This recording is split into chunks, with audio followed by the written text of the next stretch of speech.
It started like so many viral stories do, with confidence. The kind of confidence that walks into a foreign country believing the rules will politely step aside because you know your rights. Except, this time, the country was the United Kingdom, and the confidence belonged to an American who was about to learn in real time that rights don't travel the way passports do. Welcome back to my channel. If you're new here, please subscribe, like my video, and turn on notifications so you don't miss our next update. Picture this: a busy UK city street, gray skies, people minding their business, and one American tourist who had clearly watched a few too many Know Your Rights videos before boarding his flight. Back home, he was used to pushing back, questioning authority, filming everything, and loudly reminding anyone in uniform what the Constitution says. And to be fair, in the United States that mindset is often encouraged. But the moment he tried to apply that same logic in Britain, things started going sideways fast. It began with something small. It always does. A minor public disturbance, raised voice, refusal to move along, maybe filming where filming wasn't welcomed. In his mind, this was nothing. I have freedom of speech, he kept insisting. I know my rights. And that phrase alone? That's where the first mistake happened. Because in the UK, freedom of speech exists, but it doesn't work the way Americans think it does. It's balanced against public order, safety, and context, not treated as an unlimited personal shield. As a British officer calmly approached, the American did what he thought was the smart move. He went into full lecture mode. He quoted laws that don't apply. He argued principles instead of listening to instructions. He spoke louder, not realizing that volume doesn't equal authority in the UK. It usually does the opposite. The officer didn't raise his voice, didn't argue, just listened and waited. That silence? That's something Americans often misread in Britain. Silence doesn't mean confusion. It means patience. And patience, in this case, was running out. The American demanded to know if he was being detained. He demanded badge numbers. He demanded explanations on the spot. In the US, those questions often slow things down. In the UK, they don't. The officer explained, once, that he needed to comply first, ask questions later. That was the second mistake. Because in the UK, refusing a lawful instruction while arguing your rights can quickly turn a minor issue into a serious one. And that's when reality hit. Suddenly, the conversation wasn't about speech anymore. It was about public order, about failure to comply, about behavior likely to cause alarm or distress. Laws most American tourists have never even heard of, but laws that carry real consequences. The American kept insisting, "This isn't legal where I'm from." And the officer responded with a sentence that changed the entire situation. "You're not from where you're from right now." That line alone should tell you everything. The crowd that had gathered wasn't shocked. In fact, many of them looked unsurprised. Brits are used to tourists misunderstanding how things work, but what they're not used to is someone trying to out-argue the system in the middle of the street. The American, still convinced logic would save him, kept filming, narrating the moment for an audience that wasn't there. He thought documentation meant protection. In the UK, filming doesn't stop enforcement, it just records it.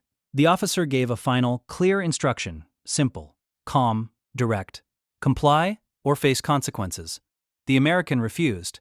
That's when it went from discussion to action. No shouting, no dramatic tackling, just swift professional movement. Hands guided behind the back. Filming stopped, and suddenly, the man who thought he was proving a point was being escorted away, still insisting this would never happen in America. But here's the uncomfortable truth. It happens in America too, just under different laws and different language. The difference is that in the UK, the system doesn't pause while you debate it. At the station, the shock really set in. No dramatic speeches, no courtroom monologue, just paperwork, explanations, and a hard lesson in how little foreign arguments matter under local law. His rights hadn't disappeared. They were simply different. And the sooner he understood that, the sooner things moved forward. This is where a lot of Americans get it wrong when traveling abroad. They assume rights are universal, portable, and immune to context. They're not. Every country balances freedom and order differently. In the UK, the emphasis leans heavily on collective peace over individual confrontation. That doesn't make it better or worse, just different. And difference doesn't care about your passport. What made this situation truly uncomfortable wasn't the arrest itself.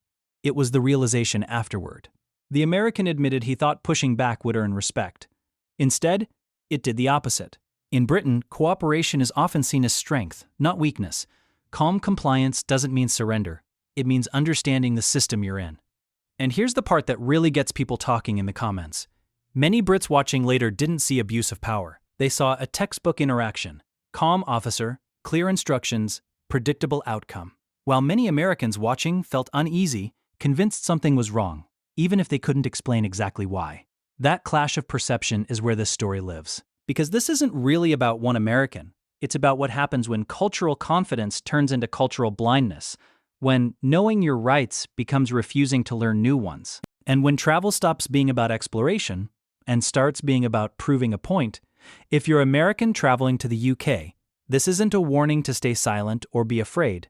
It's a reminder to listen first. Ask questions later. Understand that the loudest voice in the room rarely wins, especially in Britain. The law doesn't care how things work back home. It only cares how things work here. And maybe the biggest lesson of all, sometimes, the smartest move isn't proving you're right. It's realizing you're not where you think you are. If this story surprised you, or if you've seen something similar happen, drop your thoughts in the comments. Was the officer right?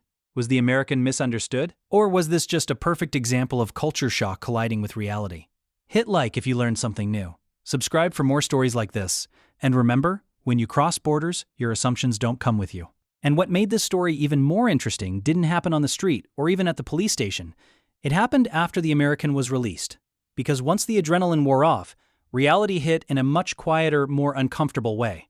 No viral hero moment. No apology tour from the authorities. Just a growing realization that the system hadn't malfunctioned. It had worked exactly as designed. Back at his hotel, the American did what most people do after a shock like that. He went online. He searched. He re-watched the footage he'd recorded before it all stopped. And that's when the comments started rolling in. Not just from Brits, but from Americans too. And to his surprise, a lot of them weren't on his side. Some pointed out something he'd completely missed in the moment. That in the UK, police don't need to win an argument with you. Their authority isn't built on debate. It's built on compliance first, clarification second. Others explained laws he'd never heard of, like public order offenses, obstruction, and the broad discretion officers have to prevent situations from escalating. Laws that don't care how confident you sound. That's when the embarrassment kicked in. Not because he'd been detained, but because he'd been so sure he was right. He later admitted that he thought quoting American rights would force the officer to back down. Instead, it painted him as someone unwilling to adapt. And in the UK, that's often read as disrespect, not bravery. The louder he got, the less seriously he was taken. What really stuck with him was how calm everyone else had been. No chaos, no shouting, no drama. Just a system moving forward, while he stood still, trying to drag it into an argument it wasn't interested in having. And here's where the story becomes bigger than one person. Because this exact situation plays out every year, with tourists from all over the world, not just Americans. People arrive assuming their home rules apply everywhere, only to learn that travel is a legal reset button. Different country, different balance of freedom, different expectations of behavior. The American didn't leave the UK angry. He left quieter, more observant. He said later that if he could redo the moment, he wouldn't have tried to prove anything. He would have complied, asked questions afterward, and saved himself the stress, the record, and the public embarrassment. And that's the part most people don't talk about. Proving your rights in the wrong place doesn't make you powerful. It makes you unprepared.